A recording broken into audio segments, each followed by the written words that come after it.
യാത്രക്കാരെ കാത്തിരിക്കുന്നത്. കണ്ണമൂല സ്വദേശി സുരേഷിന്റെ ഓട്ടോയാണ് ഇത്തരത്തിൽ ആദ്യമായി ഡിജിറ്റൽ ബാങ്കിംഗ് സംവിധാനത്തിലേക്ക് ചുവടുമാറ്റിയത്.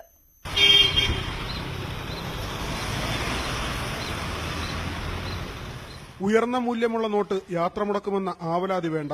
ചില്ലറയ്ക്ക് വേണ്ടിയുള്ള തർക്കമില്ല. സഞ്ചരിക്കുന്ന വഴി നേരിട്ട് കണ്ട് സുരക്ഷിതത്വവും ഉറപ്പാക്കാം.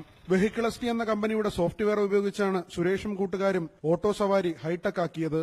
പോകേണ്ട സ്ഥലം ടൈപ്പ് ചെയ്ത് വിനിമയമാർഗം പണമാണോ കാർഡാണോ എന്ന് വ്യക്തമാക്കണം. യാത്ര അവസാനിക്കുന്നിടത്ത് കാർഡ് നൽകി ഓട്ടോ കൂലി കൊടുക്കാം. എല്ലാവരും വിചാരിക്കും ഒരുപാട് പൈസ എടുക്കുന്നു, അങ്ങനെ എടുക്കുന്നില്ല.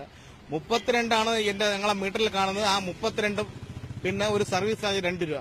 1000 രൂപയ്ക്ക് ഓടിയിരുന്നാലും 2 രൂപ സർവീസ് ആവുന്നുള്ളൂ. GPS സംവിധാനത്തിലൂടെ പോകുന്ന വഴി സ്ക്രീനിൽ തെളിയുന്നത് സുരക്ഷിത യാത്ര ഉറപ്പാക്കുന്നു. 6000 രൂപ ചെലവിലാണ് ഓട്ടോകളിൽ പുതിയ സംവിധാനം ഒരുക്കിയത്.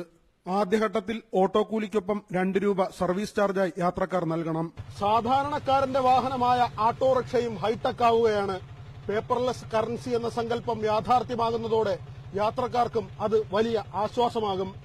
മനു ചന്തവളയ്ക്കൊപ്പം വി വിനോദ്, ന്യൂസ് 18 തിരുവനന്തപുരം.